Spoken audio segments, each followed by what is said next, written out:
come to order.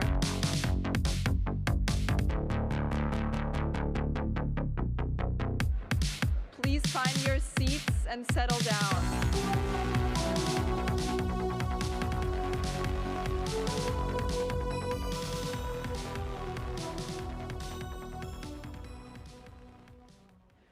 Honorable Secretary General, esteemed Deputy Secretary Generals, fellow student officers, distinguished delegates and guests, Secretary of State in the German Federal Chancellery Jörg Kukis, Mr. Cameron Abadi, Deputy Editor of Foreign Policy, FES Representative for Youth and Politics, Frau Yvonne Lehmann, German High School Principal of the John F. Kennedy School, Robert Bartz, founding BERMUN directors, Dr. Walter Peterson and Karin Hövermann. On behalf of the organizers, it is our pleasure to welcome you to the 32nd session of the Berlin Model United Nations Conference.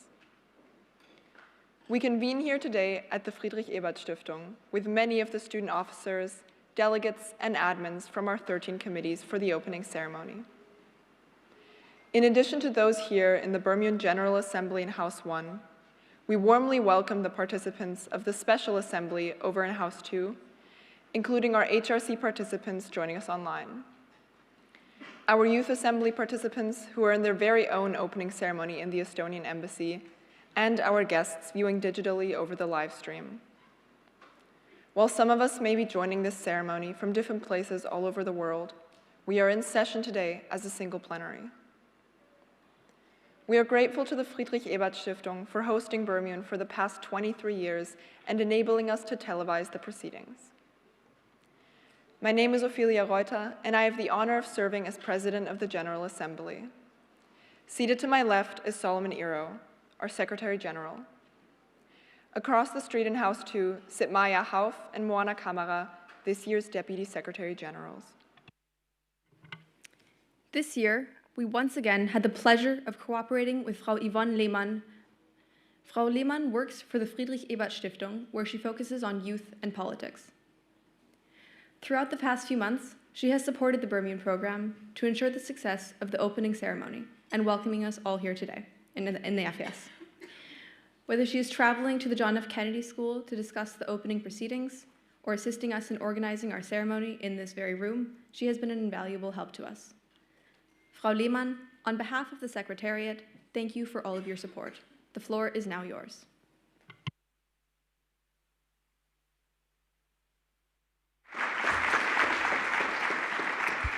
I start with blushing. Thank you for your words. Dear participants of BERMUN 2023, welcome to the Berlin Model of United Nations Conference. For over 20 years, the opening ceremony of BERMUN has been hosted by Friedrich-Ebert-Stiftung.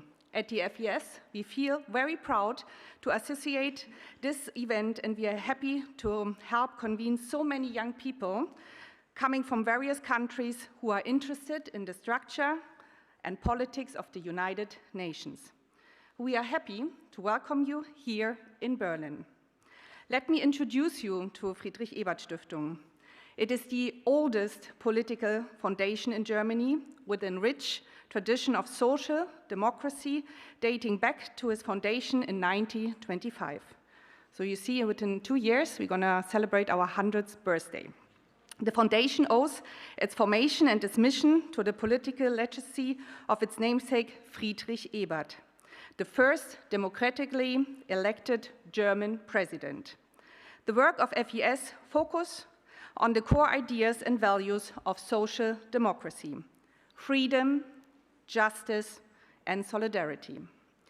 With its international network of offices in more than 100 countries, the FES supports peaceful international cooperation and human rights, promotes the establishment and consolidation of democratic, social, and constitutional structures.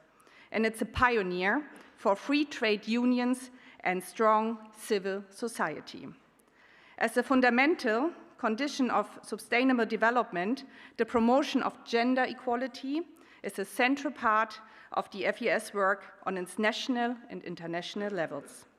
To strengthen democratic institutions and to encourage political participation, FES works together with partners from different backgrounds, such as national governments and administrations, political parties, trade union, non-governmental organizations, as well as civil society in general. Democracy needs Democrats is a famous saying of Friedrich Ebert. The political education program of FES aimed to enable, motivate, and qualify citizens to actively engage in political discussions and decision-making process at different levels. Of special relevance in this regard is addressing and working with young people. We encourage you as students and members of our common global civil society to actively take part in the elaboration to answer today's challenges. We believe that empowering young people is crucial in an increasingly globalized world with an ever-growing need for international cooperation and the finding of globally compromises and solutions. BERMUN 2023 is your event in its perfect setting to apply your ideas, to use your creativity, and to develop new answers to some of the world's most pressing challenges and problems. I hope you will have interesting, exciting, and controversial debates, and I wish you a rewarding Berlin Model United Nations 2023. Please enjoy your conference.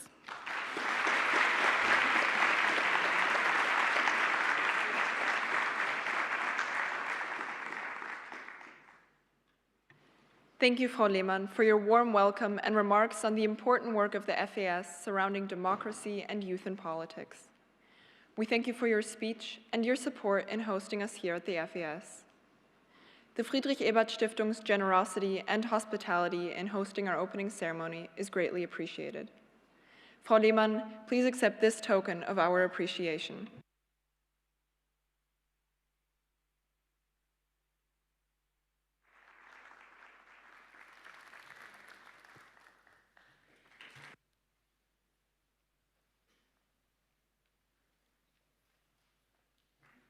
BERMUN is an expression of the whole JFKS community. Without the support of our administration, this conference would not be possible.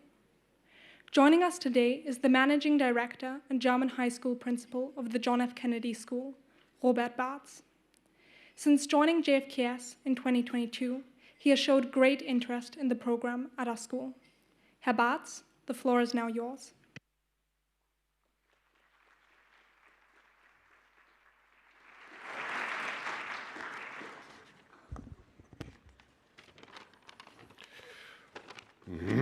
Greetings, esteemed delegates and honored guests. It is a privilege to stand before you today to inaugurate this BERMUN conference, where we come together to address one of the most transformative and consequential issues of our time: sustainable development in a capitalist world. In our ever-evolving world, the pursuit of sustainable development within the framework of capitalism is not a choice, but a necessity. Capitalism has driven unprecedented economic growth, but its unchecked path has come to a cost to our planet. The key lies in reshaping the narrative to ensure that growth is not just about profit margins, but also about the well-being of our planet and future generations. This is the task that you will be taken on in your various committees over the next few days. Remember that even though BERMUN is a simulation, the challenges that you will discuss are all too real. The resolutions you draft and the agreements you reach may not be binding, but they are symbolic of your commitment to finding collaborative solutions. Now, a special thanks to several individuals for their contributions to success of BERMUN, including Yvonne Lehmann, Manager of Youth Affairs at the FES, David Check, FES Technical Director, and your two keynote speakers today, keynote speaker Dr. Jörg Kukis, keynote speaker Cameron Abadi. As well, welcome to more than 700 students along with over 100 teachers and sponsors from 80 schools and over 20 different countries. I encourage each of you to engage with passion, empathy, and a sense of global responsibility throughout the course of this conference. I look forward to witnessing the innovative solutions and meaningful discussions that will undoubtedly emerge from your deliberations. Thank you, and may this conference be a success.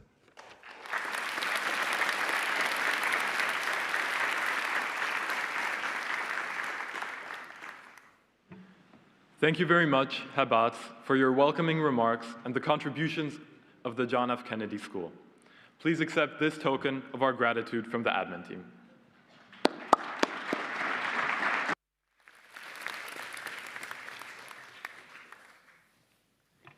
One of the two BERMUN student founders was a JFKS student named Lars Day, who unfortunately passed away shortly after the founding of BERMUN.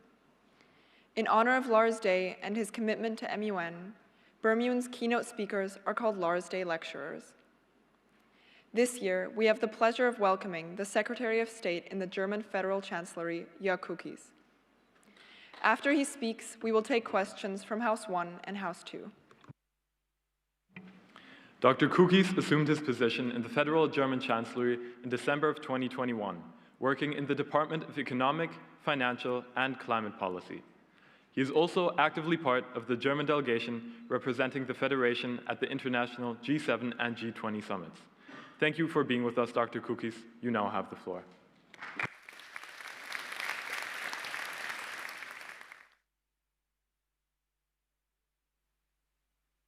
Here and to be able to speak, it still reminds me of the time where I myself was active in the Model United Nations when I was a student in high school in California. The topic of today has great relevance from a global level, a European level, and of course the national level. To start with the national level, Germany is committed to maintaining and achieving climate neutrality by 2045. It's an intergenerational challenge. It's at the forefront of the German government's policy objectives for this legislative period. And we've already invested and made sure that the private sector invests billions of euros into achieving this goal. We want to decarbonize our electricity system, our energy system, our residential living, our office buildings, our rail and road, our ships, all traffic types, all have to be net zero within the next 22 years. The first goal that we have is to decarbonize the electricity sector. We want to be 80% renewable by 2030 and 100% electricity from renewable energy in 2035. That helps us to achieve carbon neutrality, but also is a very economic way of thinking, because everything that we're seeing from all the facilities that are now being built in Germany, it's also a cheaper source of energy than gas, oil, and coal, which were our traditional ways of producing electricity. So that is what we are doing at the national level. At the same time, we are investing dozens, even hundreds of billions of euros into all of the other sectors in addition to energy. We not only want to make sure that our trains finally run on time, but we also want to increase the capacity of the trains to accommodate more passengers who want to switch from driving cars to taking faster and more reliable trains, but also the industrial sector. We want to increase the capacity of our rail system to carry more freight by rail, which will be powered by decarbonized electricity, then by driving trucks. Those trucks that are still driving and those cars that are still driving will also be decarbonized. And that leads me to the European level, where we've just agreed that by 2035, all cars that are newly emitted will have to be climate neutral. The vast majority of those will be electric vehicles, and if you combine the first objective of having carbon-free electricity by 2035 and the fact that we will have electric vehicles being introduced into the system with our goal of 15 million of them by 2035, then you can see that these objectives match together very well. And this is what we're doing at the European level. So this is not only a German policy with decarbonizing the traffic sector by 2035, but a pan-European objective as well. That is part of the so-called Green Deal of the European Union. The Green Deal of the European Union, which the German government strongly supports, also has a lot of objectives that go into the framework of what I just discussed for Germany. So, for example, we had a meeting last year in the Netherlands where we agreed between 8 countries of Europe, 6 of them in the European Union, with Germany, Denmark, Belgium, the Netherlands, Ireland, and France, and 2 of them outside the European Union with Norway and the United Kingdom, to massively increase the usage of the North Sea for generating renewable wind power. And I think this is extremely important, to interconnect all of our electricity grids to make sure that if and when the wind isn't blowing in Germany, it may be blowing in the Irish Sea or the United Kingdom, or by extending this North Sea coalition to a Baltic Sea coalition, potentially also increasing this diversified usage of wind energy across all seas of Europe, and of course also to integrate our onshore production of wind, of solar energy, and to create a pan-European mechanism of common generation of renewable energy, but also interconnecting them to make sure that when the sun is shining or the wind is blowing in one part of Europe and it's not shining or blowing in the other part, then through efficient transport of the electricity produced in one part of Europe to the other, we can help all of us to achieve this goal of decarbonization. So that's something that is at the forefront of the so-called European Green Deal, but also the other sectors are part of the European Green Deal. For example, the European Council and the European Parliament is discussing a pan-European piece of legislation, how we can decarbonize housing in all of Europe simultaneously, how we can provide incentives to decarbonize the housing sector, the office sector, how we can commonly, jointly in Europe procure all of the raw materials and critical minerals that we need to build out this supply chain of renewable energy. We need a lot of commodities, and it's much better if we find ways for a common approach at the pan-European level.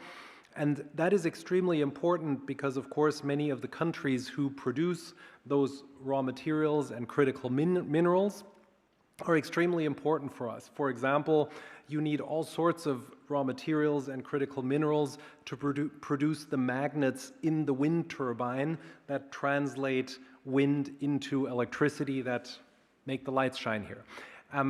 Those minerals don't exist in great amounts in the European Union, and therefore we need partnerships. And that leads me to my final point, to the global level, because in all of the things we do at the European Union, we want to form partnerships, especially with the Global South, to make sure that the supply chains that we are thinking of work together and work to the mutual benefit of all of us. This is something, and you mentioned it, that I'm also engaged in the G7 and the G20 as the so-called Sherpa for the Chancellor. And in both groups, the G7 and the G20, which are the G7, the seven largest industrial democracies. The G20 was once defined as the 20 largest economies. Of course, that's now shifting, but broadly speaking, those are the largest economies. They account for overall 80% of global gross domestic product. We agreed that these goals of sustainable development, renewable energy, decarbonizing our economies, climate neutrality are global goals. The G20, just at the summit this September, decided to build out and triple the amount of renewable energy. The G20 decided that in this decade there will be a global peak of emissions and that we will be on a decline path thereafter. So these are all also important decisions that we make that have global impact. The further goal that we want to achieve is climate financing. So one of the key elements that we find in the development of renewable and climate neutral energy is that while the Global South is very rich in potential for developing renewable energy, very often the costs of financing that are very high, and that because of the relatively low income in the countries of the Global South, they have a harder time in attracting the capital that is needed to build wind farms and solar parks and transmission grids and all of these things.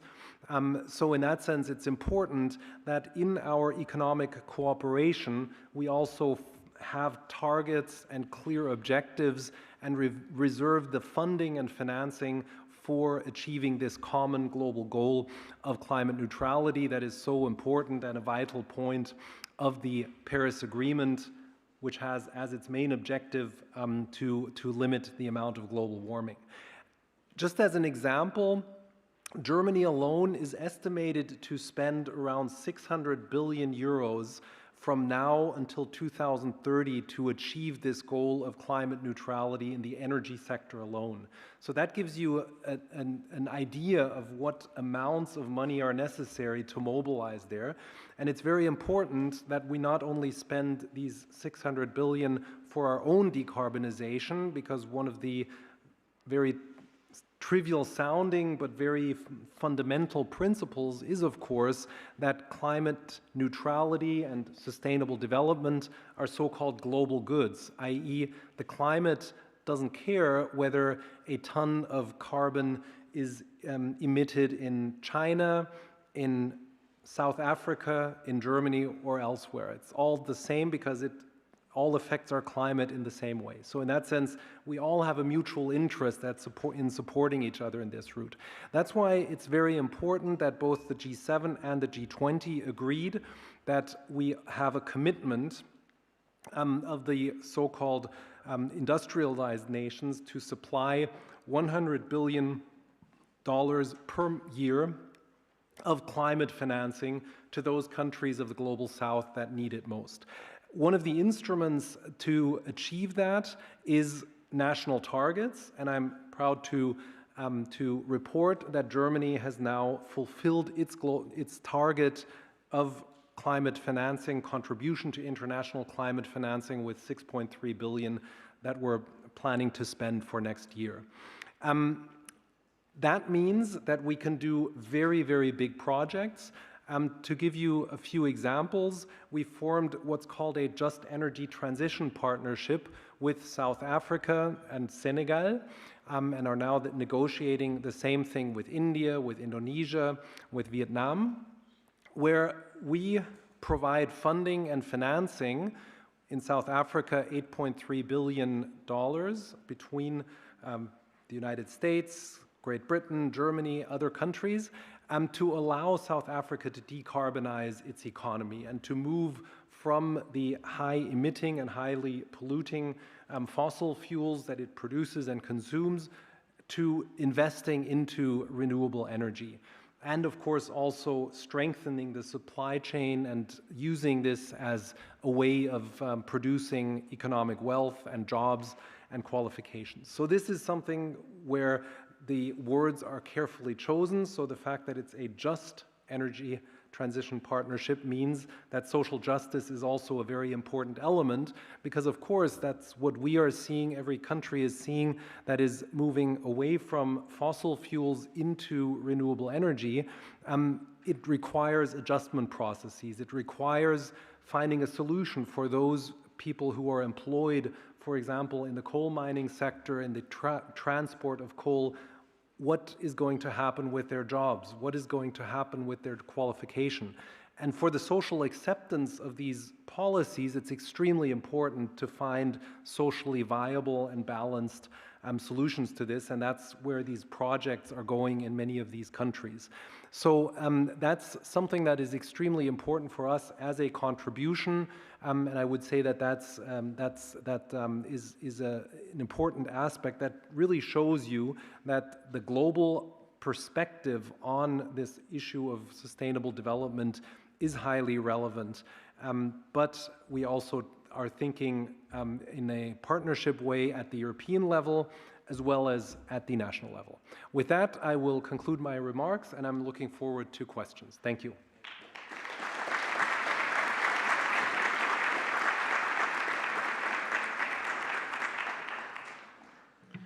Thank you very much, Dr. Kukis, for your remarks on the relevance of sustainable development in the European and global context, as well as the investments and legislations that are being passed right now to decarbonize national industries in Europe and the Global South to achieve the global carbon goals in the next 22 years. Dr. Kukis is now open to questions from House 1 and House 2. Due to time constraints, because Dr. Kukis has a meeting in the Federal Chancellery, please understand that we will only be able to entertain a limited amount. Reminder to all delegates that these questions do not have to be from your country's perspective. We will start here in House 1. Please raise your hand if you wish to ask a question, and the admins will hand you a microphone.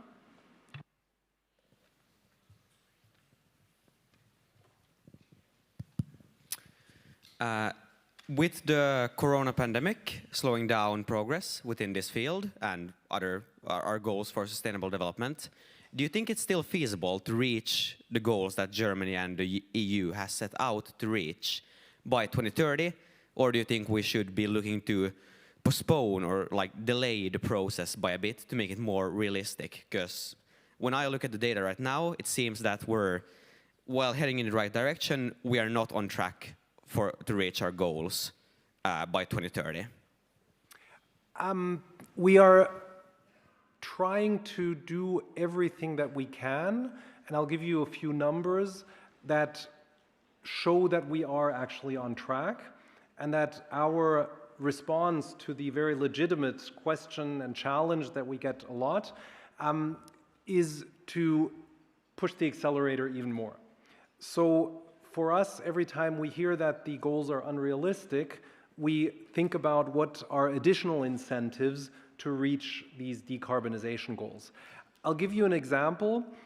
We are monitoring in the Chancellery every 2 weeks the progress of the actual build-out of renewable energy. And that's a meeting that every other week the Chancellor, the Vice Chancellor Robert Habeck, and the finance ministers do together. And all of the people who implement the rules have to attend and have to report how much progress we've made in the last 2 weeks. And I'll give you an example. We calculated that we need every single day in Germany the equivalent of 43 football fields to be filled with new solar panels every single day, 43. So you can imagine a lot of territory every day. We started at the beginning of this legislative period with 7 per day. We have to get to 43. Within the first year and a half after implementing the rules and the incentives and the regulation, we've already increased the pace from 7 to 30. So at the moment, every single day in Germany, 30 football fields are being plastered with solar power. So we need to accelerate a bit more, but we already have a plan for this final acceleration, and we will get to the 43. The same goes for wind turbines. We need 5 per day. At the moment, because we accelerated the permissioning process, 6 are being approved every day. So we need 5, we have at the moment 6. And what we're doing is to increase the speed even more. We just formed an auction with offshore wind. So far, Germany had 7.8 gigawatts of capacity of offshore wind. With one auction alone, we gave 2 companies the permission, but also the requirement to build another 7 gigawatts. So that's a doubling. And just to give you a sense of what those numbers mean, each gigawatt of offshore wind capacity supplies enough electricity for 1.2 million households. So in 1 year alone, we are getting contracts for 8 million homes in Germany to be supplied with renewable energy. And that's going to continue next year and the year after, and we have a very clear plan that this expansion is going to continue until we've achieved these goals. And at the moment, we are on track for 2030, but we still have a long way to go.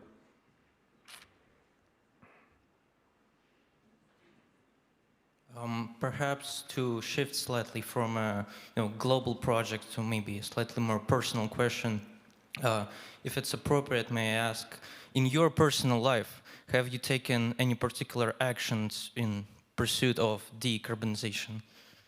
Yeah, I've been driving an electric vehicle since 2017. I'm a producer in the house of solar energy. So in that sense, all of these things that you can do on your own are things that also personally I'm trying to do to the extent possible. That's great. We will now be passing this to House 2. We apologize. Thank you.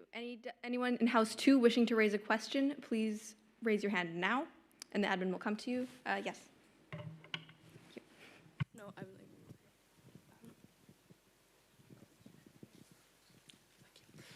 As you've probably heard, the German Supreme Court today struck down the redesignation of 64 billion euros of COVID-era funding to green projects.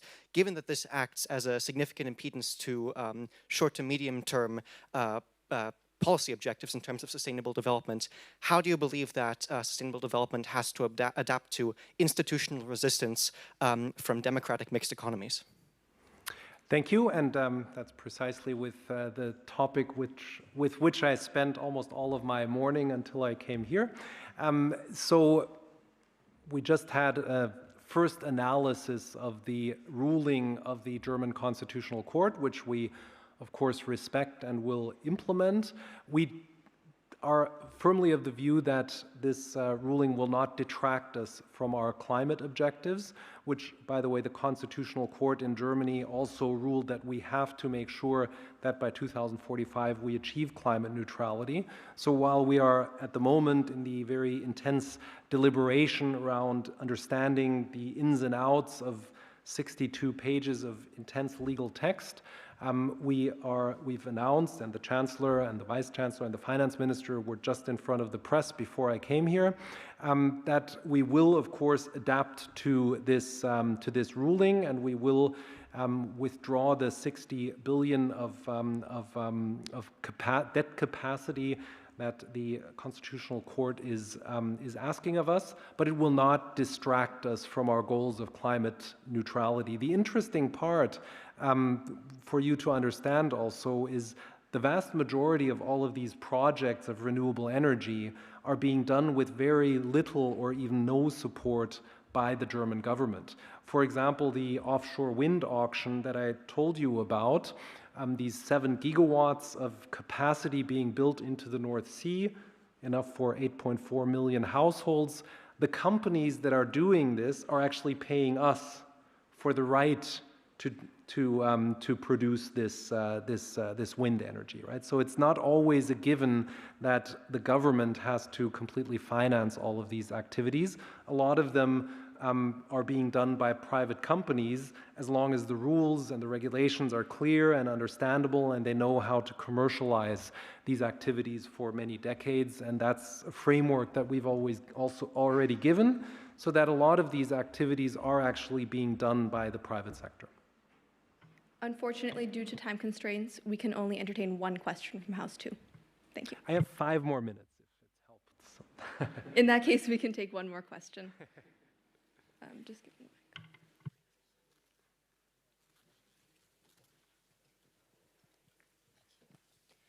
Thank you for your speech, but I do have a question about the environmental implications of the national and international environmental goals that you had. First of all, in the national one, you said that you wanted to find a way to interconnect all the European sustainability, you know, like plants and all. And with the international, you said that in order to gain the magnet, you would get that from the other continents. However, are there any measures that Europe is taking to ensure that displacement does not happen and that these other countries are not getting exploited in the process? Yes, that's an enormously important point.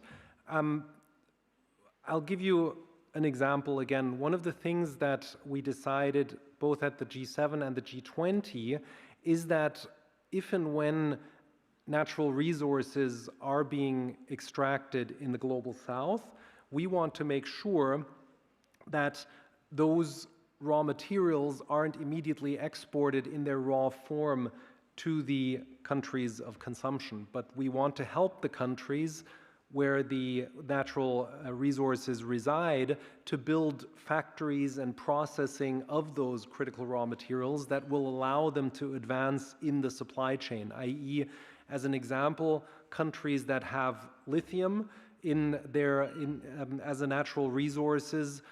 For example, we were in Chile and Argentina and discussed with them how we can incentivize German and European companies to go to those places, invest not only in the extraction of the raw materials, but also to build factories that then process the lithium and to turn the lithium into batteries for cars or trucks, so that real jobs are being created in those countries where the raw material extraction is taking place. So I think those instruments are extremely important. The other big point I think that's important, and this is a very important issue in the economic development, that on the one side, of course, those countries that have a lot of natural resources, wind energy, solar energy. I'll give you our recent trip to Nigeria and Ghana with the Chancellor as an example.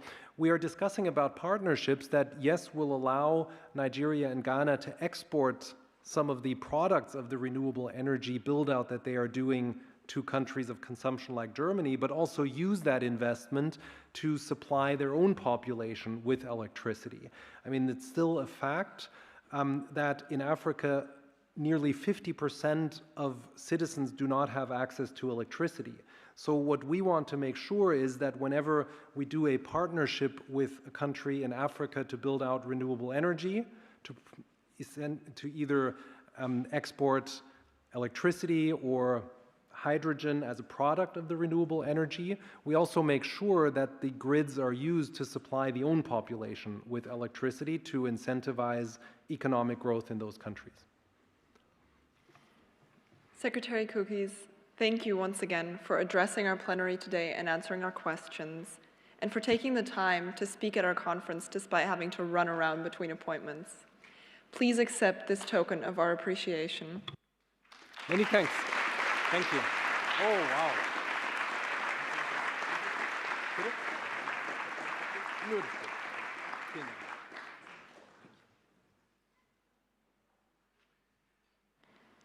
Over the past years, it has become a tradition that a talented student from JFKS creates a piece of art that aims to encapsulate the conference theme.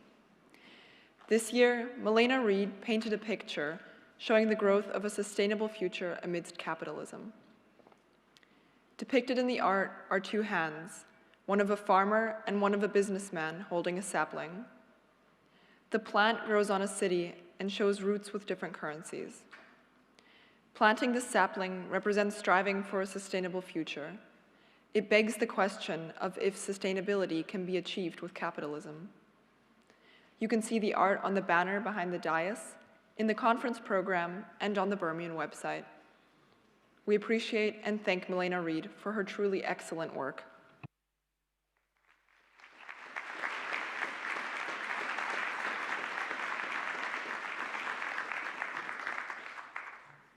Now, we would like to hear from one of this year's Deputy Secretary Generals, Maya Hauff. It has been our pleasure to work with her over the last year. Maya has been a committed member of the MUN program since 2019, and her work was pivotal in the preparation for BERMUN. Madam Deputy Secretary General, you now have the floor. It is not from the benevolence of the butcher, the brewer, or the baker that we expect our dinner, but from their regard to their own interest. The 18th century philosopher Adam Smith proposed this idea along with his new economic system, capitalism. His theory was that if each individual has the freedom to pursue their own economic prosperity, conditions for society as a whole would improve. This week, we are discussing sustainable development in a capitalist world. Since its founding, capitalism has spread across the world to become the most dominant economic system globally, and for good reason. By prioritizing liberty and a free market, capitalism facilitates rapid economic growth and financially rewards individuals to utilize their own ingenuity. We still see the positive long-term effects today. In 2019, the global rate of extreme poverty was the lowest in recorded human history. Simultaneously, the world is facing a period of crisis. Greenhouse gas emissions are the highest that they have ever been, and despite the economic benefits that are promised by capitalism, wealth inequalities and exploitation still exist, issues that will be discussed in the SOCOM committee. As a result, capitalism is criticized as the cause for environmental and social decline, and this is justified. As well as rewarding an individual's initiative, capitalism also allows for rampant overfishing to take place, an issue which will be discussed in the Junior MUN. So what can we do? When the dominant economic system appears to lead to destruction, how do we restructure our way of life to make it more sustainable? To foster sustainable development, the United Nations established the 17 Sustainable Development Goals, or the SDGs. Their aim is to establish sustainability in all areas of life. These can be sorted into 5 main categories: people, planet, prosperity, peace, and partnership. As shown on the graphic behind me, sustainable development must include progress in all 5 aspects. For example, environmentally friendly agricultural practices that also exploit workers cannot be considered truly sustainable. Behind me, you see some of the committee topics that will be discussed in the next few days. Each committee topic deals with a different aspect of capitalism in the context of one or more types of sustainable development.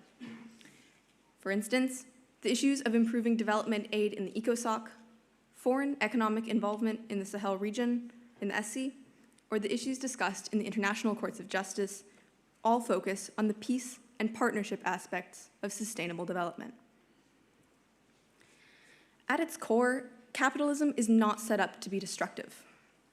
The ideal behind capitalism isn't to exacerbate inequality or to destroy the environment. Instead, proponents of capitalism strive to safeguard each individual's right to pursue their own economic interests. However, the way that capitalism has been carried out up until now is not a way that we can continue. So, in your discussions over the next few days, we encourage you to utilize the positive aspects of capitalism to enact sustainable growth. Thank you.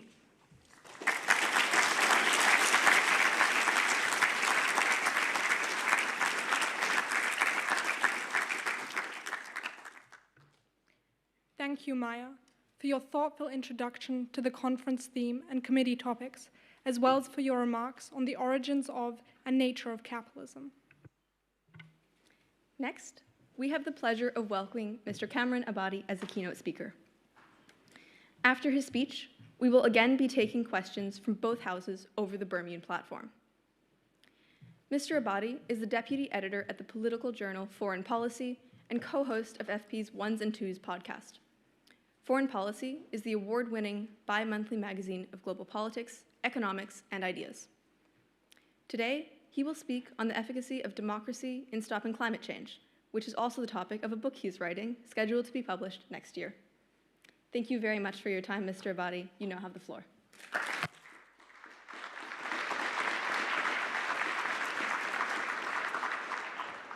Thank you very much. As you'll have gathered from that introduction, I am a journalist by profession, not a policymaker like our other speaker earlier, which means I don't have as much insight into the details of ongoing policy deliberations.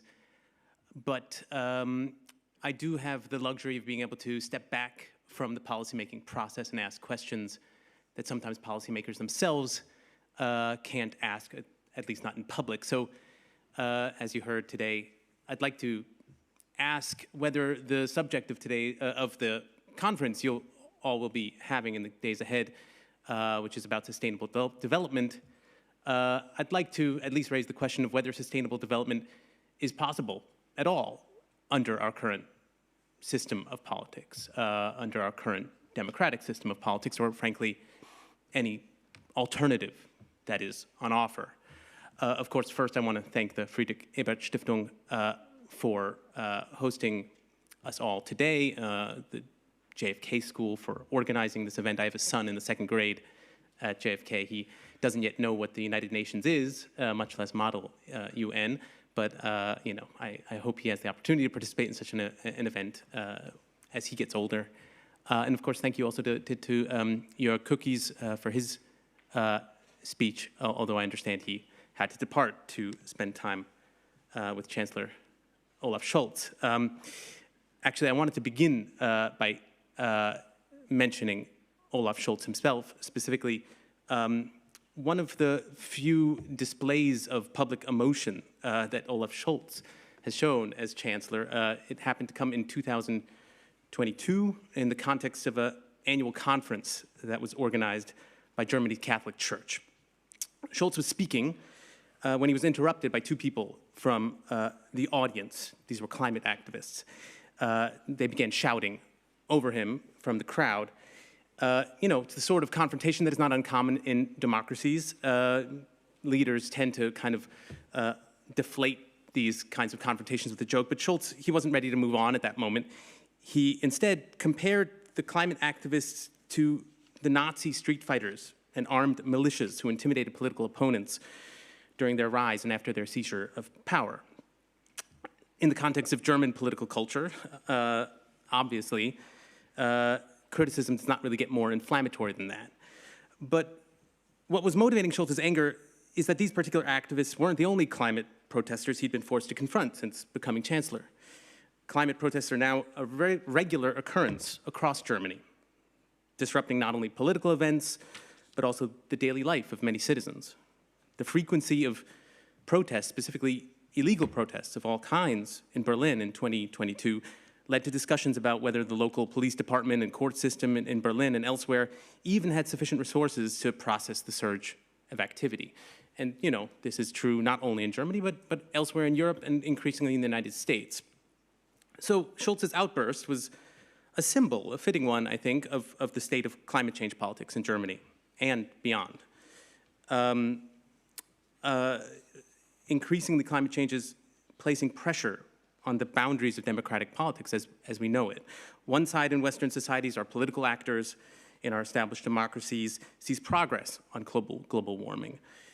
Another side, a growing share of the public, a growing number of activists, sees failure, specifically a failure to meet the goal of limiting climate change to 1.5 degrees Celsius, as is a commitment, a unanimous commitment of the world as stipulated in the Paris Climate Change Agreement. Both sides find it difficult to contradict the other. That is, you know, both sides may be right, which is another way of saying that both sides may be wrong. The activists, though, are holding up a mirror to patterns of democratic politics and posing the question of whether democracy has the tools necessary to address climate change. And I'd like to briefly describe the image in that mirror. But I'd then like to hold up a mirror to the activists themselves. So when it comes to democratic politics, the most recent national elections in 2021 in Germany are a good case in point. It placed climate change squarely at the center of the national debate. And all the major German parties said they would work to limit climate change to those 1.5 degrees Celsius I mentioned in the Paris Agreement.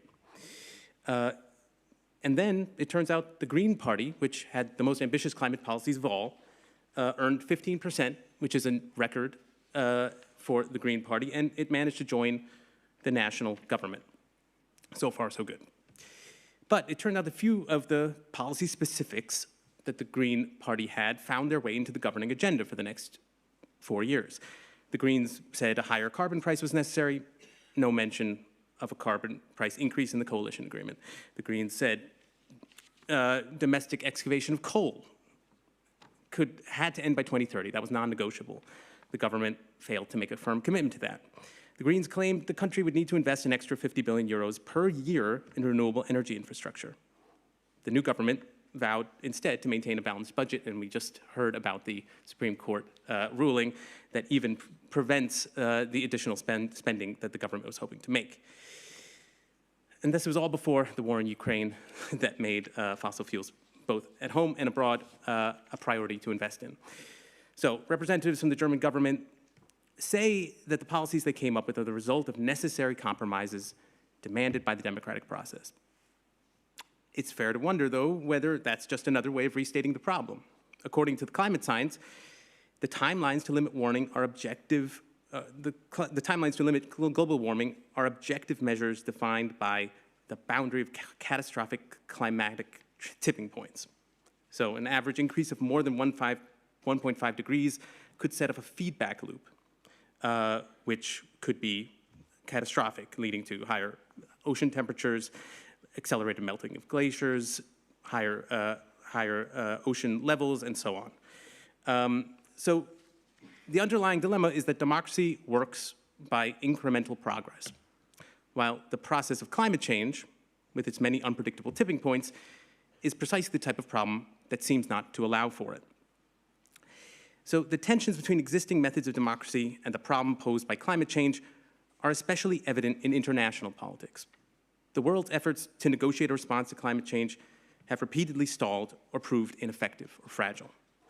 That's because the UN framework may be ill-matched to solving the international governance dilemma at the heart of the process. Climate change, in economic terms, is a commons management issue. The goal is to create a stable ecosystem, but every country has an incentive to free ride and let others swallow the costs of providing it. It's in nobody's immediate self-interest to go first and bear the costs of reducing carbon emissions. You know, why commit to something if others won't? The Paris Agreement, which offers no method of punishing countries for failing to meet their climate commitments, might mark the height of what's achievable. What's achievable, in other words, is an agreement that, even on its own terms, doesn't quite work. None of the world's countries, none, are on pace to keep their Paris commitments. Compared with the problems of international governments, the problem posed by domestic democratic politics aren't really any less daunting. Elections are the essence of any democracy. But they're a form of governance that focus attention on immediate problems. They hold national leaders accountable for solving them within a set period of time. They subject those solutions then to a revision within a few years and invite public involvement. But the nature of climate change as a political problem contradicts all those qualities. It occurs over very long time frames. It extends beyond all political boundaries. It's irreversible, highly urgent, and exceedingly complex for the public to understand. And that's before getting to the biggest failure of the democratic process domestically, the threat of capture by special interests. Even if those in favor of far-reaching policies succeed in making a strong showing at an election, the opposing side doesn't disappear. It'll still be exerting its influence in society. It may be biding its time for a future election. At best, the democratic process steers these disagreements towards compromise. And that's precisely what happened in Germany, right? If one side of an argument runs up against resistance from an opposing side, it's just a good democratic practice to split the difference. The result is moderate rather than sufficient climate policies. Less public money than is necessary for an energy transition, extended timelines for exiting fossil fuels, and all the while the clock is ticking in the background, counting down towards climate catastrophe. But as political parties fail to meet the task of stopping climate change, other players, beyond the typical boundaries of politics, are naturally stepping into their place. A spectrum of groups have sprung up across the West, which aim to coerce political change by making the status quo itself unsustainable. Many of the people now most committed to addressing climate change are acting as if democracy in its current form, the form that takes elections mediated by political parties, is not necessarily the path to a solution. It seems like they act as if instead democracy could be part of, in fact, the problem. The question, though, is whether they have a solution of their own. So let's begin with the group that most of us may be familiar with, Fridays for Future. In the German language, there's a new word to describe the sorts of events organized by Fridays for Future. It's a Klimastreik, a climate strike. Climate because, of course, that's the area of policy. Strike because the events take place on a weekday, and all the participants are skipping out on other obligations, whether to be in work or school. And this movement draws on the inherent moral force of this kind of mass demonstration. And it's impressive what they've achieved. Hundreds of thousands have come out on the streets over multiple years. The demonstrations are, they are demonstrations in the most literal sense. They publicly show their extent of support. Meanwhile, their communicative strategy is focused on delivering climate science to the public. Broadly analogous approach, I would say. The movement acts as if the public simply needs to know more about climate change. If people understood the chemistry of greenhouse gases, the complex dynamism of ecological systems, maybe things would quickly change. Almost as if everything would be absurd if they didn't change in the face of all that science.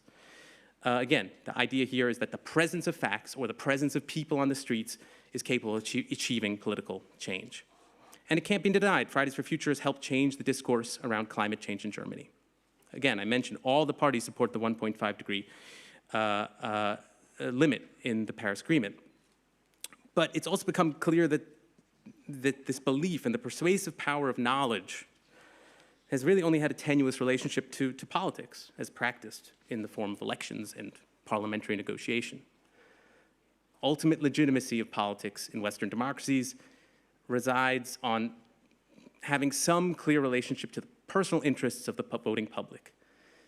And this is true maybe in climate politics more than anywhere. Society is going to need to make sacrifices. Society will need to consume fewer fossil fuels, taxpayers need to pay more, consumers may need to pay more for everything. And how those costs get distributed, to whom, how quickly, that's a question that science can't really answer. Fridays for Future seems to believe that scientists in the IPCC or in the UN should be the arbitrator of such political disagreements. But no citizen wants to feel their lives are decided by faraway professionals, however credentialed they are scientifically. That feels too much like climate might get saved at the expense of democracy. This brings us to another group, Letzte Generation here in Germany. Last generation would be the translation for that group's name. They are a different group that has also adopted the same goal that Friday for Future has of demanding that the government stick to the 1.5 degree goal in the Paris Climate Agreement, but its methods are very different. Since early 2022, they have practiced various forms of social disruption. Groups of activists have marched through remote areas of the German countryside to chain themselves to gas pipelines, turning off gas vents to disrupt the flow to power plants.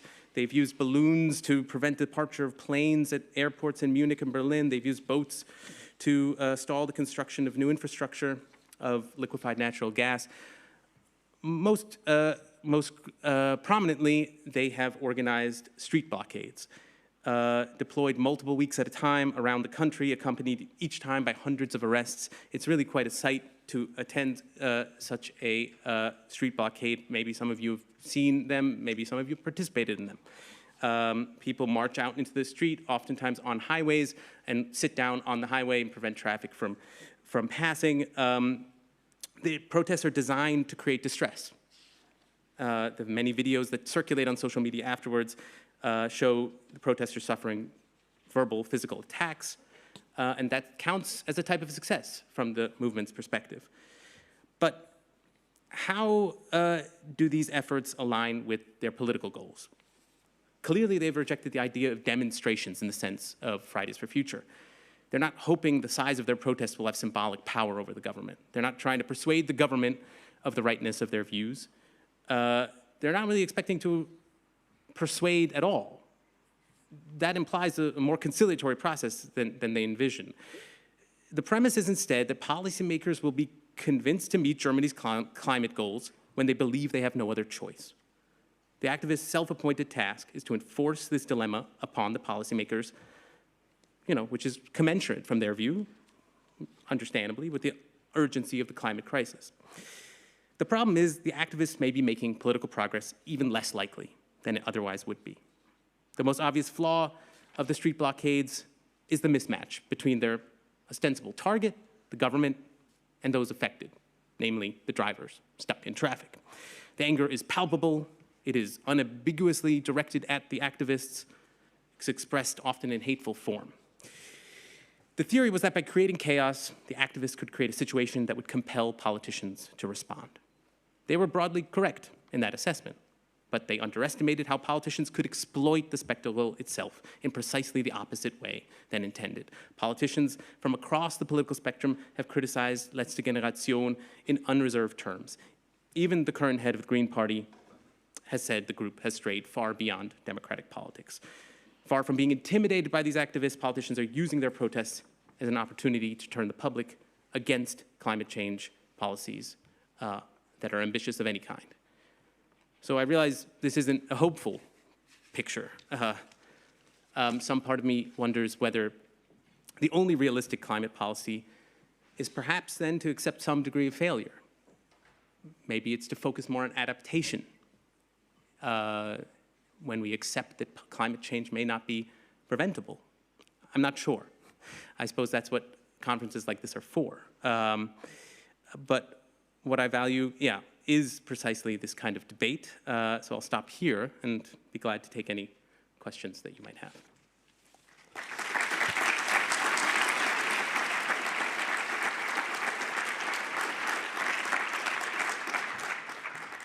Thank you, Mr. Abadi, for your remarks on the actions of several climate activist groups and how we can enact changes to our current economic and political structures to allow future sustainable development. Mr. Abadi will now be accepting questions from participants seated in houses 2, 1, and online through the BERMUN platform. If you are participating online, please submit your questions on the BERMUN platform to the Secretariat mailbox under the category Forum Work/Debate. Reminder to all delegates that these questions do not have to be phrased from your country's perspective. We will start with questions from participants in House 2. Please raise your hands. And the admins will come to you with a microphone.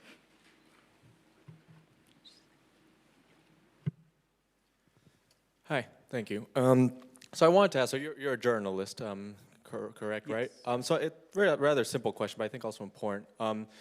How powerful and how much of a big difference do you think journalism would actually make into all these, climate-related, issues that the world at large faces? As for, your position in all of this, right? That's really what I want to ask. Just how powerful, what degree of effect do you think that journalism and spreading the word can really have to really change things? I think the role that journalists play is an important one. They're clearly part of this entire system of politics. And the contribution, I think, takes the form of providing knowledge about what is happening. As I suggested in the part of my remarks about Fridays for Future, I think knowledge plays a really important role in shaping political priorities, but it's not the only factor that people weigh. And again, I don't mean to suggest that I'm pessimistic in the sense of progress not having taken place. I think the spread of knowledge about climate change, I think, clearly has contributed to progress in combating it. The question, I think, is whether it's sufficiently rapid relative to the goals. But I think journalism has played a role there in making the public aware of the extent of the problem.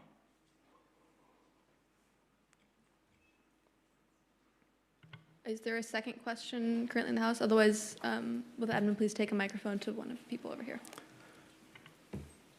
Thank you.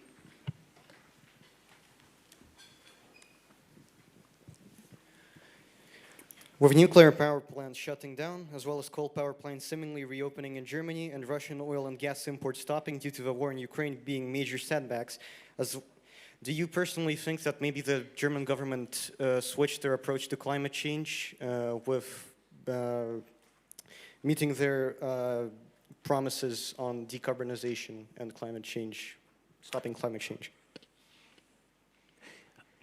I think there's, it's difficult to doubt that German energy policy changed in the aftermath of the invasion of Ukraine. There was all of a sudden talk of an energy crisis, and politics in the face of a crisis will do whatever is necessary to address a crisis. And so all of a sudden you had the climate minister of Germany, who is the vice chancellor of the government and notably the former head of the Green Party, was obliged, or at least took up the responsibility upon himself to find other sources of natural gas for the country. There were photos of him flying to Qatar and shaking the hands of the leaders of Qatar in hopes of finding new sources of natural gas for the country. Those were not policies that were discussed prior to the war, and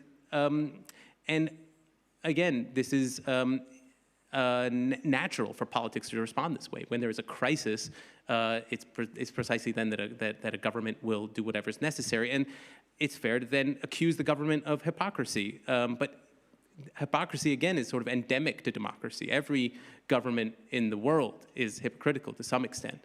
And so, one could argue that democracy is working as intended when they respond to a crisis like that. Thank you. We will now be entertaining some questions from House 1. If there are any questions from House 1, could the admins please pass the mics? Thank you. 2 people. Thank you. My question was... From the MAC, please, and then we will have the student officer. Thank you.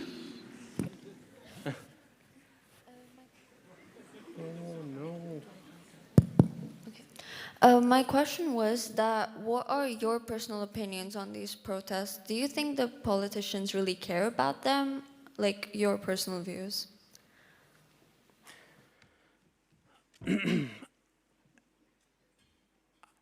I think the incentives that politicians have are to respond to public pressure of various kinds if they think that it's affecting their, especially if they think it's affecting their electoral chances.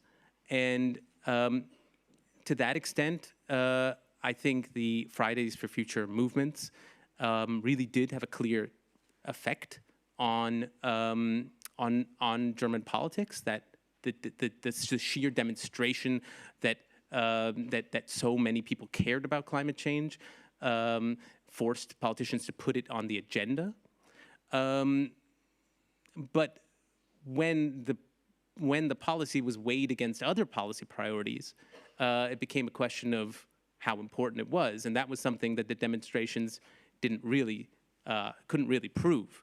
And so it was put on the agenda, but then I think politicians decided that it wasn't as high a priority as the participants actually thought. When it comes to the more disruptive protests, I think, as I said, I think politicians see them as an opportunity to exploit the protests for policies that actually are not in favor of climate change. Thank you so much. You spoke about the ineffectiveness and hypocrisy in political policymaking. Do you believe that changes in free trade that can occur very rapidly, as we have seen historically, are perhaps the answer to restructuring how our world functions to achieve climate neutrality?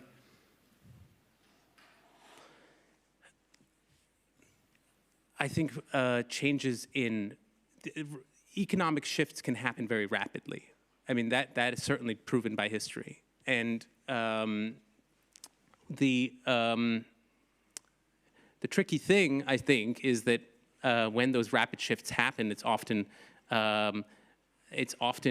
without policymakers being aware of them in advance. I mean, this is a kind of, so often a surprise of what kinds of rapid economic shifts happen.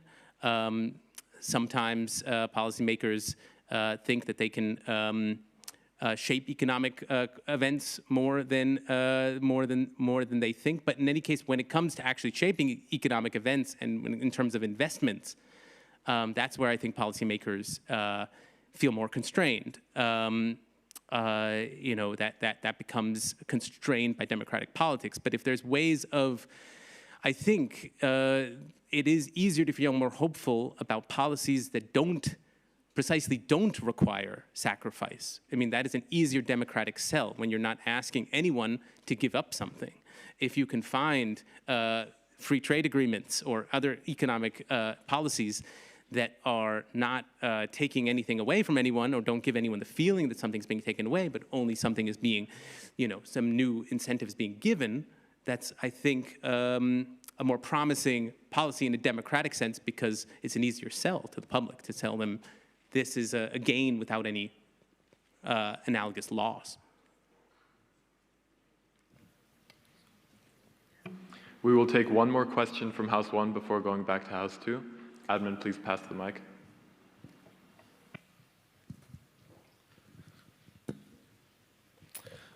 Because of the capitalist system that we live in, for corporations and countries, the short-term benefits of fossil fuels often outweigh the long-term consequences for them. This incentive is not always clear to the major governments. In this capitalist world, if it makes money, people will use it and people will abuse it. You spoke about the flaws of many actions and policies, and you gave some pessimistic remarks on some of these. But on a more optimistic note, what is one thing that you would see changed in the current world that you think should change for more carbon neutrality to be reached and for the global warming to stay under 1.5 degrees? I think in a way that I think is surprising, that would be surprising for many of us just a couple of years ago,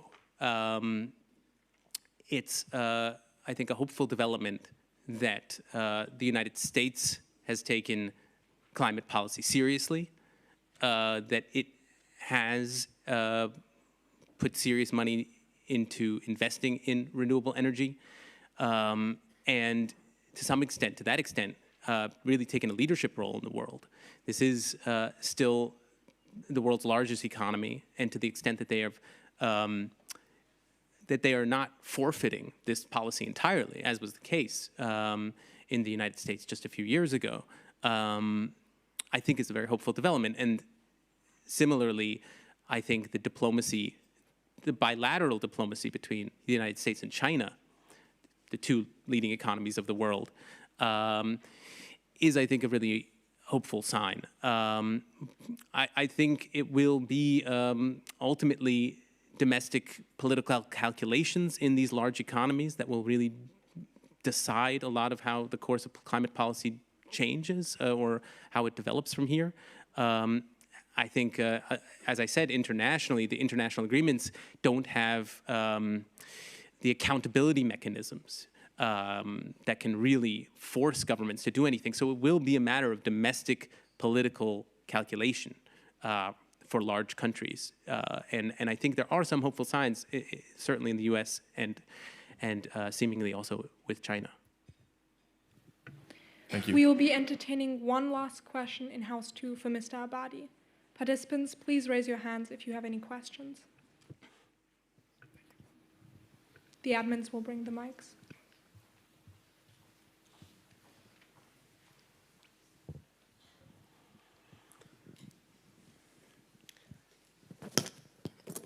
There are a lot of political activists bashing against capitalism and saying capitalism is dead, especially seeing the climate crisis, and that capitalism isn't able to solve this climate crisis.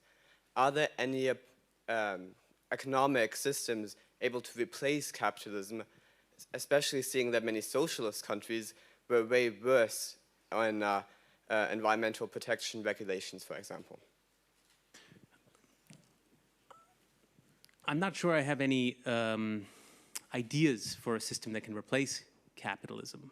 You know, there aren't many other systems on offer. And so, that said, capitalism can accommodate all sorts of regulations. We've seen that over history has proven that. And so I don't doubt that democracies can continue to pass regulations that will be consistent with slowing climate change down. Whether it's consistent with, again, the 1.5 degrees Celsius goal is, I think, a separate question. And I think that raises another question of whether whether we should be shifting that goal itself if we all at this point have so much evidence that we're not meeting it. You know, I think that's perhaps a question that we should all be asking ourselves is why continue to evoke a goal that we clearly are not on track to meet, and what would it mean to set a different goal and try to accept that as somehow acceptable. But you know, that's a deeper question, I suppose. But I think it will have to be answered within the existing system, broadly speaking, that we have. Thank you. Thank you, Mr. Abadi, for taking the time to engage with our conference participants today. Your thoughts on democracy's role in climate action will help shape our debates to be all the more effective. Please accept this token of our appreciation.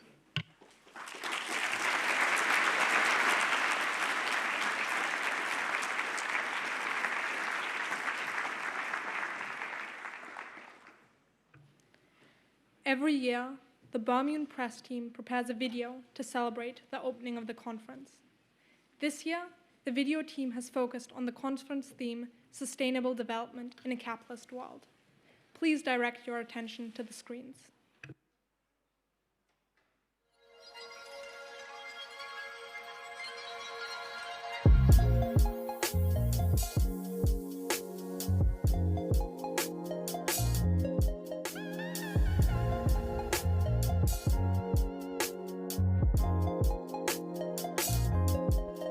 Dear delegates, welcome to Berlin and welcome to the 32nd Annual BERMUN Conference. This year, over 500 students from over 25 countries will be coming here to debate complex international issues. This year's topic is sustainable development in a capitalist world. The UN has adopted 17 sustainable development goals, which the member states want to achieve by 2030. They include the end of hunger and poverty, the protection of wildlife underwater and on land, access to clean drinking water and sanitation, and sustained economic growth. While these goals are good and point in the right direction, implementing solutions to these issues is far from easy.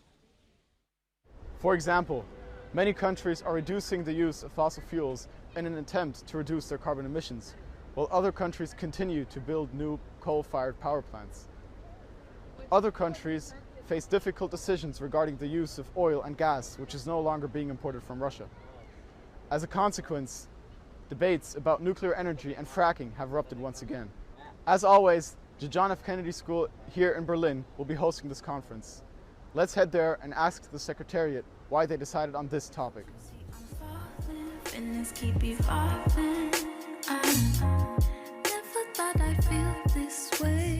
reason that we decided on this topic was because it is really important to address so many of the crises that we are facing in today's world. And these crises include climate change, these crises include social and economic crises, and it is really important to address these and to address how we can achieve sustainable development to combat these. Yeah, and especially today, things like, you know, climate change is very prevalent in our generation, and coming to a conference like this, we wanted to take that approach, but we also wanted to, you know, explore sustainability in all other aspects on a global scale, and connecting that with capitalism, which is something that especially our generation sees critically, but something that we also can't really work around. We wanted to find a way to combine the two. Yeah, I mean, historically, capitalism, obviously, it has had benefits and it has had many downsides. On one hand, if you look at poverty today versus poverty 300 years ago, it has significantly been reduced, and that is most often attributed to capitalism. At the same time, capitalism is the root cause of many social and economic inequalities that are rising today in more economically developed countries as well as lesser economically developed countries. So in a way, capitalism, it's a bit like a Pandora's box. Now that it's been opened, we can't close it anymore and we have to live with it. So the theme of sustainable development in the capitalist world really explores how we can use capitalism for sustainable development. I'm looking forward to the debates happening at this conference, especially when it comes to delegates finding those different aspects of sustainability, because I do think that also for me, what I think of most when I think of sustainability is the environment, and it's something that we definitely need to talk about. But when it comes to committees, for example, like the Economic and Social Council, where their focus isn't necessarily the environment, you're kind of forced to think about other aspects of sustainability, and I think that that's a really cool learning experience. Something I'm also looking forward to is the discussions and the debates that delegates are going to be having about our economic systems, because I think it's really easy to quantitatively sort of say, okay, yeah, capitalism is bad, capitalism is good, or that another system may present a better alternative, but the debates that are going to be had in the committees at this year's BERMUN conference are debates that are practical. But it's less about, is capitalism good or is capitalism bad? It's about how can we use capitalism to the advantage of disenfranchised groups, to the advantage of the environment, and to the advantage of the Sustainable Development Goals, which obviously the UN goal is to achieve them by 2030.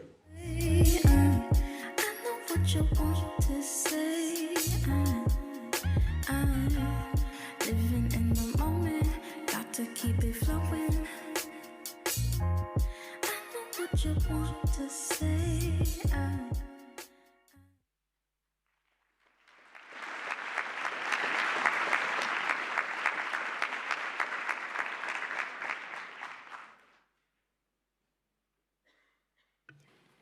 We are grateful to the BERMUN press team for this meaningful video, which was produced through the hard work, energy, and creativity of the video team.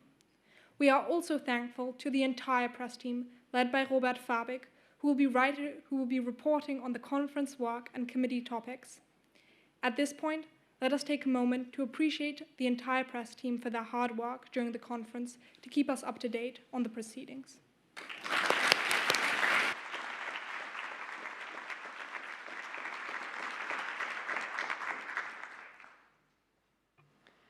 This year's theme is Sustainable Development in a Capitalist World. Our Secretary General, Solomon Iro, will now elaborate on the compatibility of democracy and capitalism. Solomon has been an engaged member of the BERMUN program since he joined the John F. Kennedy School in 8th grade. His gripping debate style and speechwriting skills keep our weekly debate sessions lively and fun. We have enjoyed working with him in preparation for this year's conference and thank him for all his contributions. Mr. Secretary General, you now have the floor.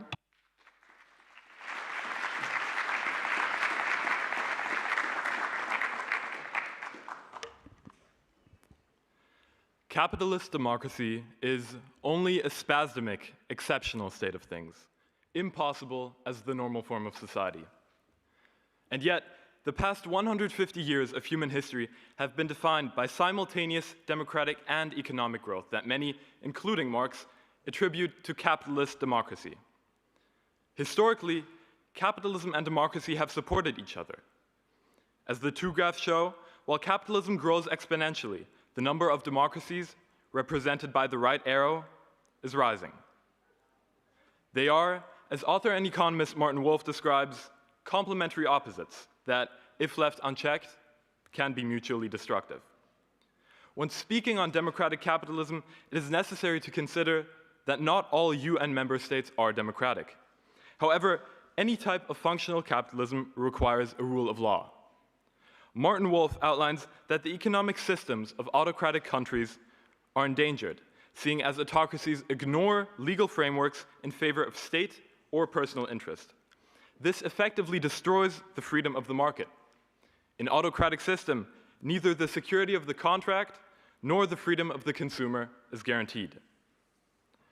Problematically, while capitalist and democratic development aided each other in the past, we're witnessing a growing rift between the two systems.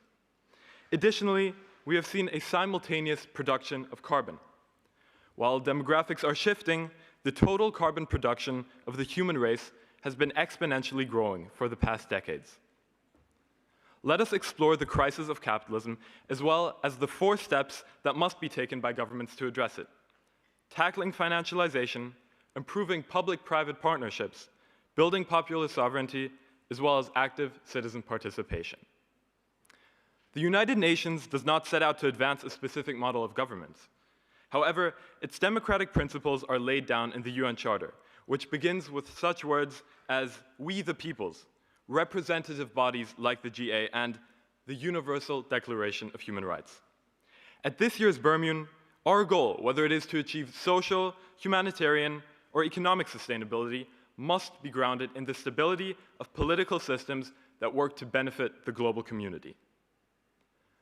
According to the Stanford Encyclopedia of Philosophy, democracy can be characterized by upholding the following principles: the rule of law, participation of the people, and the protection of human rights. Again, the above graph shows the growth of democracy over the past centuries. The number of democracies is higher than it has ever been. However, scholars such as Larry Diamond of the Hoover Institution argue that the world has been in a mild but protracted democratic recession since 2006. This recession is visible in the graph. According to the Center for the Future of Democracy at Cambridge University, dissatisfaction with democracy globally has risen by about 1/3 since the mid-1990s. This crisis of our democratic systems needs to be addressed. Following Martin Wolf's argument, fixing democracy cannot be done without addressing capitalism. In his words, economics provides the principal rationale for human cooperation. Capitalism utilizes the self-serving nature of humans as a motivational force. The system is based on private ownership, economic liberty, and the rule of law. During its beginnings in the 18th century, capitalism required free workers to compete in the labor market. And by participating in the labor market, they increasingly demanded greater participation in the political marketplace. Through this context, Brazilian economist Luis Bresser Pereira argues that industrial capitalism served as a necessary, although not sufficient, precondition for democracy. In other words, without some version of capitalism, there would be no democracy. And capitalism has shown success. The following graph shows the GDP in the past centuries by region. The increase in wealth is apparent, even in less economically developed areas today. Although there has been a historical decrease in absolute poverty, we have seen problems with autocratic capitalism today. Now, it is time to turn our attention to democratic capitalism. In the past decades, finance, investment banking, and real estate have taken a greater share of the economy, otherwise known as FIRE. FIRE capitalism is so different from previous forms of capitalism because it does not add tangible value to the economy. In the 19th and 20th century, the principal form of increasing capital was through a productive business. The German bakery Hofpfisterei, for instance, was founded hundreds of years ago and, through the growth of the free market, was able to expand throughout Germany. In contrast, the principal way of increasing wealth in the 21st century is through investing in capital that already exists. In her book, Mission Economy, Mariana Mazzucato explains that in the USA and UK, only about 1/5 of finance goes into the productive economy. These include companies that want to innovate and, for instance, infrastructure that needs building. She argues that mainstream economic theory does not view public actors as creators and shapers, nor does it view markets as serving a purpose that needs to be shaped. Capitalism works because it does not serve a purpose higher than itself. Democracy must, and governments must follow. To summarize, Democratic capitalism becomes dysfunctional when governments allow the evolution of a system that adds no value to the economy. Furthermore, the American legal scholar Owen Fiss outlines the divergence between capitalism and democracy under the following categories. The first divergence lies in lack of popular sovereignty. Citizens' control over government actions becomes severely limited when large sectors of the economy are fully privatized. It is true, history has shown that nationalized industries do not further democratic development. However, the government policy of privatizing as many industries as possible in the shortest amount of time takes away a fundamental aspect of everyday life from citizen control. The second criterion outlined by Owen Fiss is that of active citizen participation. Citizens must not only be consumers in a capitalist system, but also voters in a democratic system. The following graph shows the trend of shrinking voter participation in countries such as Germany over the years, and the hierarchical structure of capitalism is, in part, to blame.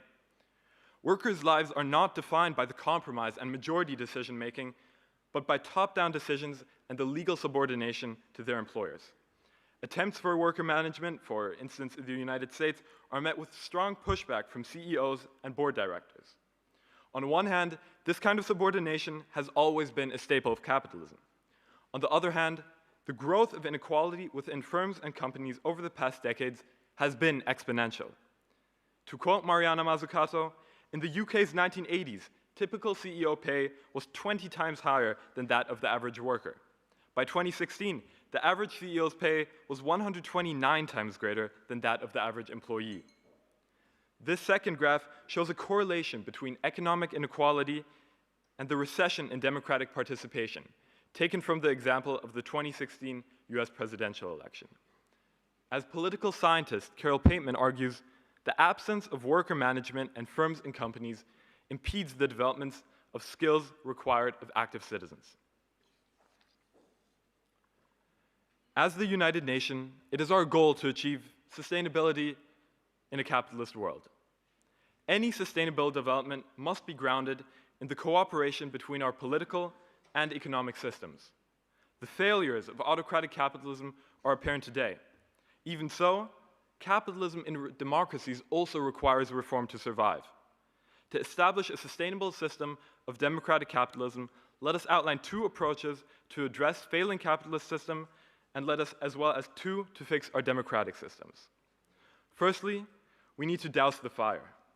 To mend inequalities, governments must support an economy that adds value to the global market rather than merely increasing the value of existing capital. Secondly, efficient public-private partnerships are necessary to create an effective and innovative economy. On the other hand, our democratic institutions are being eroded through rifts between democratic ideals and democratic reality. To address these, member states need to secure the popular sovereignty of their citizens over the government and, to an extent, over the economy. Lastly, this requires active citizen participation. Governments must foster worker participation and strengthen intermediate organizations that serve as schools of citizenship.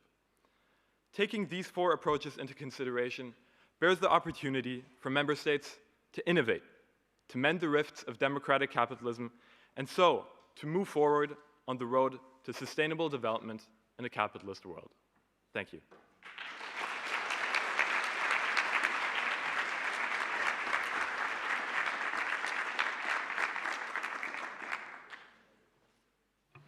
Thank you, Solomon, for elaborating on the compatibility of capitalism and democracy, and for taking a critical look at the capitalist system.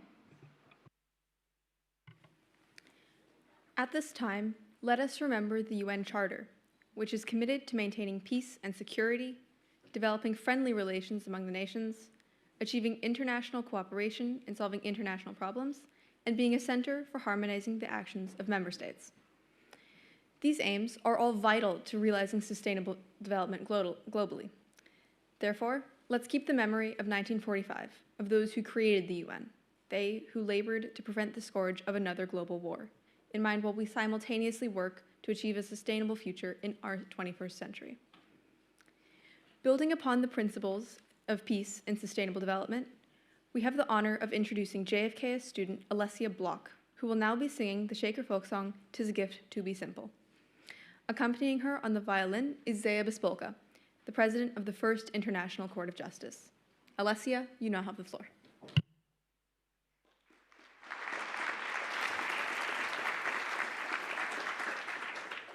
"'Tis a gift to be simple, 'tis a gift to be free. Freedom and peace are things we often take for granted. About a year ago, when my family was housing refugees, it was horrifying to think of the things they had lost. Only a few months prior, they were living their simple life in Ukraine with the daughters attending university and the mother living in a nice house and cooking delicious Ukrainian food. Today, people all over the world have been displaced and lost their simple lives due to conflicts such as the Israel-Palestine war, the Myanmar civil war, the war in South Sudan, and many more. That's why we must be thankful for the peace and freedom that we already have and work to preserve this peace and security for people globally, since, as we have seen all too clearly, it is something that can easily be lost. In light of this, we would like to perform a song to remind us of our simple gifts.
And when we find ourselves in the place just right, we'll be in the valley of love and delight.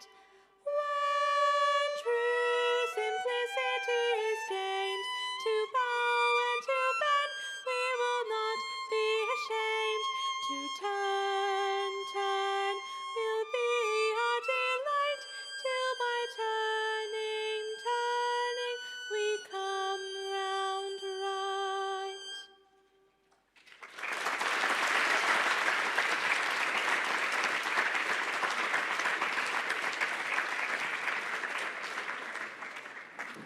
Thank you very much for sharing your musical talent with us here today and giving us more perspective of the importance of not taking our lives for granted. Please accept this token of our appreciation.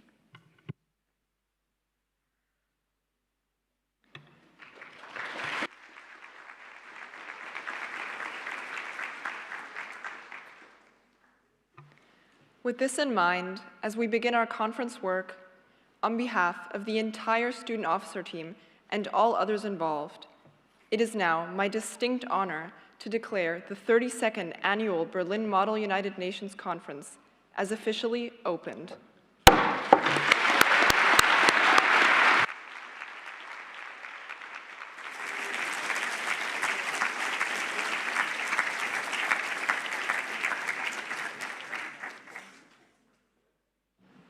Distinguished delegates, some of you will now have the opportunity to address the forum and weigh in on the topics. Although most ambassadors will give their opening speech in the second half of the opening ceremony, some ambassadors and delegates will address the conference theme now. All school ambassadors who will be speaking at this ceremony have been informed and were expected to prepare a speech. We will call up 5 member states at a time. Ambassadors, if your countries are announced, please line up beside the podium and then proceed to the microphone to present your speech in the order you were called. Remember to keep your speeches within the time limit of 1 minute. In the event of speakers going over time, the Secretariat will hit the gavel to remind you to conclude your speech. Delegates, please hold your applause until all 5 speakers have addressed the Assembly. After each set of 5 speeches, we will entertain 2 rights of reply. A right of reply is a short question directed at one of the opening speeches in the policy of your country. These give you the opportunity to represent your country's policy in this plenary. It is a rhetorical question, which means it will not be answered. If you wish to give a right of reply, please line up at one of the microphones after the set of speeches. We will only entertain rights of reply from delegates in the General Assembly, that is, House 1. We ask that you keep your rights of reply clear and concise. Per BERMUN tradition, the speech-giving ambassadors have placed a slip with the country name into this UN Peacekeeper helmet. Dr. Peterson will now draw the name of the first delegation to hold an opening speech.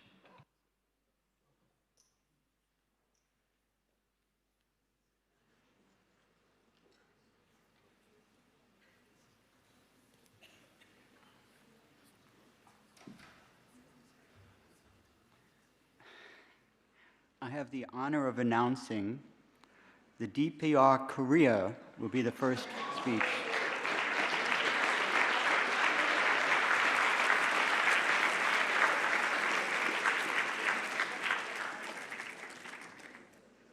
Thank you, Dr. Peterson.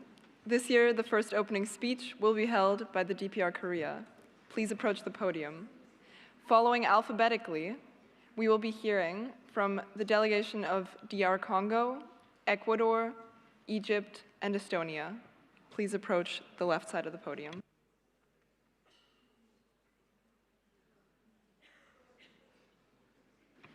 After you have held your opening speech, please wait until all 5 speakers have finished their speeches before returning to your seat. Please be reminded again that speeches should not be longer than 1 minute. Due to time constraints, you will be interrupted after 1 minute has passed. Ambassadors, please line up on the left side of the podium. Please give every ambassador the respect that they deserve and listen attentively. Additionally, please hold your applause until all 5 speakers have addressed the Assembly. Ambassador of the Democratic People's Republic of Korea, you now have the floor. Honorable chairs, fellow delegates, dear comrades, the Democratic People's Republic of Korea has had enough of the Western lies and conspiracies against the East. For years and years, you have criticized us and our successful way to govern, and now look where it has brought you. Discussing sustainable development in a capitalist world. Well, let us tell you, it won't work like this. Capitalism fosters exploitation of the working class, economic inequality and neocolonialism, and is not compatible with promoting sustainable growth. The United Nations should turn to us, to our dignified republic, as an example for a successful economic and political system. We acknowledge the fact that sustainable development is necessary for progress, but your attitude does not even come close to doing it justice. When will you stop spreading unjustified criticism and finally accept that you have gone astray? We will no longer serve as a scapegoat for your frustration originated by your own failures. But fear not, there is still time for change. Let us guide you into a bright future.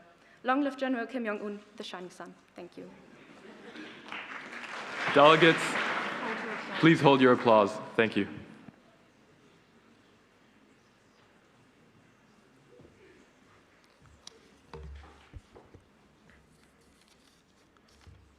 Honorable Chair, fellow delegates.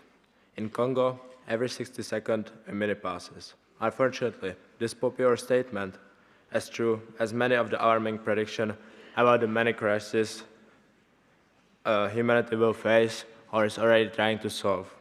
Congo is aware of the seriousness of these challenges that humanity has to face every day in the modern world. However, it's very challenging for us to fight with these problems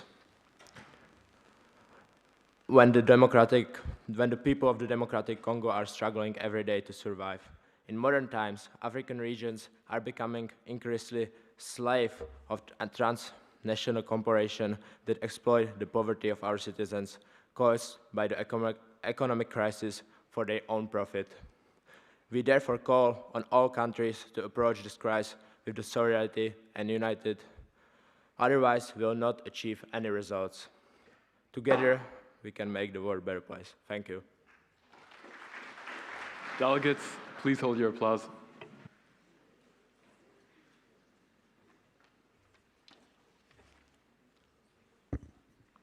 Honorable Chair, Secretary General, esteemed delegates and guests, in 1929, the stock market crashed. Roughly 50 years later, a hole in our ozone layer was discovered. These two incidents are remembered as some of the worst ever disasters because they were disasters threatening the most vital parts of our present and future society, environment and economy. This conference, we are challenged to find two overlapping solutions to upkeep, boost, and protect them together. Ecuador has set a national development plan, a nationwide effort consisting of many local and general development plans in line with the objectives of the SDGs leading up to 2030. Let's sustainably rebuild our world together. Thank you.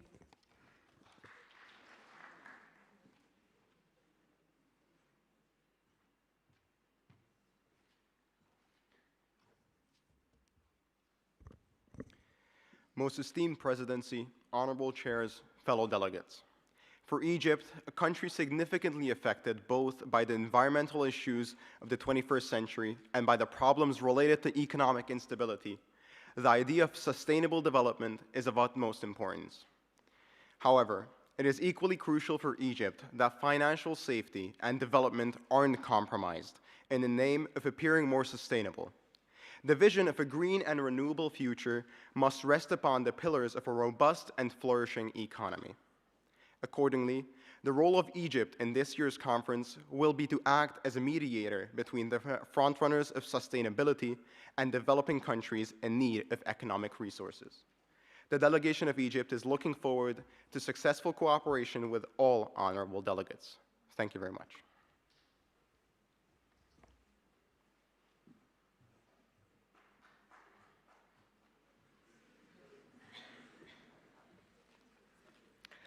Honorable Secretary General, dear Chairman, fellow delegates, esteemed MUN directors, and dear guests. We as a delegation of Estonia are delighted to be able to attend this wonderful conference. We are looking forward to making new acquaintances, having rewarding debates, and creating opportunities to develop universally. Since Estonia gained independence in 1994, we have been striving to create an operative capitalist state. This has not only brought us assurance, but also wealth and many major relations. We hope to introduce other delegates to the beneficial elements of capitalism in this conference. We believe that capitalism can create opportunities for a sustainable future. Let's make this world a better place. Or, as they say in Dutch, waar een wil is, is een weg. Literally translated to, where there is a will, there is a way. We are looking forward to meeting all of you in the upcoming days and hope that every delegation gets to have an amazing time. Thank you.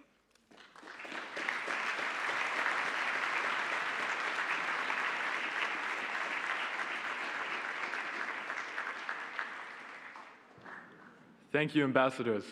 If there are any delegates in House 1 wishing to make use of a right of reply, please approach the microphone closest to you. Delegate. Does the delegates of Egypt and DPRK, DPR Congo, not further agree that the Western world can never hope to achieve a sustainable world if they only focus on themselves rather than focusing on the fledgling economies of the still developing worlds to make sure that they can achieve the same things that they are striving for? Thank you, Delegate. Yeah. Is there another right of reply? You have the floor. Is the delegate of DPRK aware that their country is one of the most repressive countries with the lowest development worldwide, even though, and maybe because, they have no capitalism in their country? Thank you. Thank you, delegates. Ambassadors, please take your seats.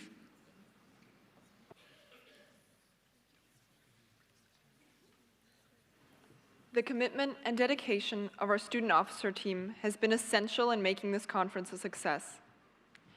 Since March, these devoted individuals have spent hours researching and writing reports, contacting guest speakers, practicing the rules of procedure, and organizing the logistics of the conference. We will now introduce the student officers of BERMUN 2023 by their respective committees. Please hold your applause until the very end. We will start with the student officers here in House 1 in the General Assembly. Will the chairs of the political committee please rise and remain standing? Would the chairs of the Environmental Committee please rise and remain standing? Would the chairs of the Social, Humanitarian, and Cultural Committee please rise and remain standing? Would the chairs of the World Trade Organization please rise and remain standing? Let us give these student officers in the General Assembly a well-deserved round of applause.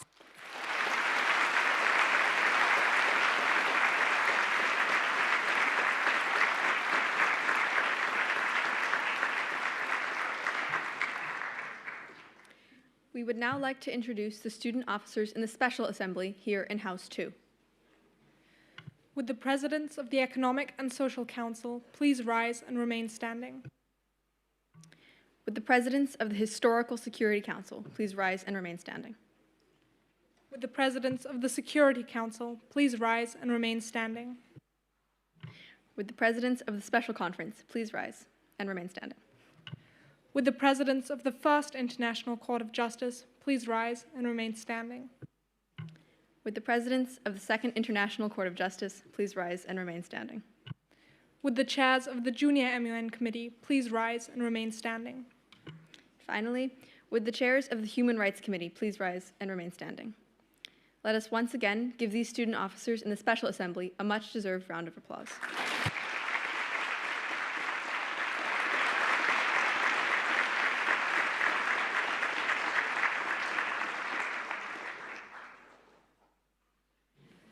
We will now acknowledge the directors of the Youth Assembly, who are currently in their own opening ceremony at the Estonian Embassy. Additionally, we would like to acknowledge the heads of the administrative staff, Francine Jackson, Stella Brass, and Julio Schmidt. Besides administrating the opening ceremony, two not here are leading a team that will simultaneously prepare the John F. Kennedy School for the conference tomorrow. The student officers have proven to be an enthusiastic and resourceful team, and we have greatly enjoyed working with them over the past few months.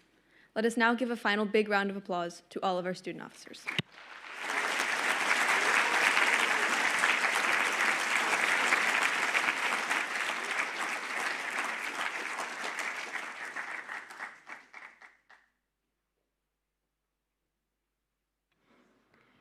In a few moments, we will be entertaining a lunch break. Afterwards, opening speeches will continue here in the General Assembly. Meanwhile, all special committees will convene in their designated rooms. Before the break, however, we have a few announcements. Throughout the conference, the press team will be publishing articles about the individual organs of the conference and the topics discussed. Be sure to stay updated with reports about the entire conference by reading the press page, which can be accessed via the BERMUN platform by clicking on News. If you are not a participant of BERMUN and you would like to keep updated with what is happening during the conference, the press team will report its work on the BERMUN website, bermun.de, under the page titled Press. Please also make sure to check out the BERMUN Press Instagram page at bermun.press. Participants of BERMUN, you have received your badges, which state your name, school, and position. We would like to remind you that, due to our security protocol, you will need your badge to be able to enter the conference. They will be checked at the front gate of the school for the following days. Due to heightened security measures in these hard times, you will not be allowed on campus without your badge. Please remember to take your badges and let your directors know immediately if you misplace them. All participants of BERMUN in House 2, you will join your first committee session after the break. Please note that unfortunately the room numbers in the printed version of the program are not up to date. However, you can see them in the digital version. Also, these are the updated rooms. Delegates of the SPC, you will meet your student officers in the plenary, so here. The HSC will meet in room 1.02. The SC will meet in room 6.09. The ICJ-1 will meet in House 1, room 121. The ICJ-2 will meet in House 1, room 122. The junior MUN will meet in room R120. The in-person delegates of the HRC will be meeting in room 1.03. Delegates of the ECOSOC, you will meet your student officers outside the doors of House 2 at 15:45 to proceed to your rooms in another building. If you are participating digitally, please join your committee sessions via the meeting link on the BERMUN platform under My Forum. Please be sure to punctually meet with your student officers to start the first committee session. Please also be reminded that after the ceremony, at 6 p.m., there will be a bus shuttle back to the John F. Kennedy School for those who have registered for it. If you or your school have registered for a bus shuttle, please meet the bus in front of House 1. Delegates of House 2, please be in your forum in around 45 minutes at 15:45. Delegates, we will now be entertaining a break of around 45 minutes. Food is available in your respective houses. Delegates of House 1, please be back in your seat by 15:45. We will be continuing with the remaining ambassador speeches then. Will the House please come to order? Please sit down first. We have a few more announcements. We will continue with the remaining ambassador speeches in the second session of the opening ceremony. A reminder to all delegates of House 1 to please go through those glass doors to get to the cafeteria. In the meantime, please enjoy some more music from BERMUN legend Tony Aldani. Thank you for your attention.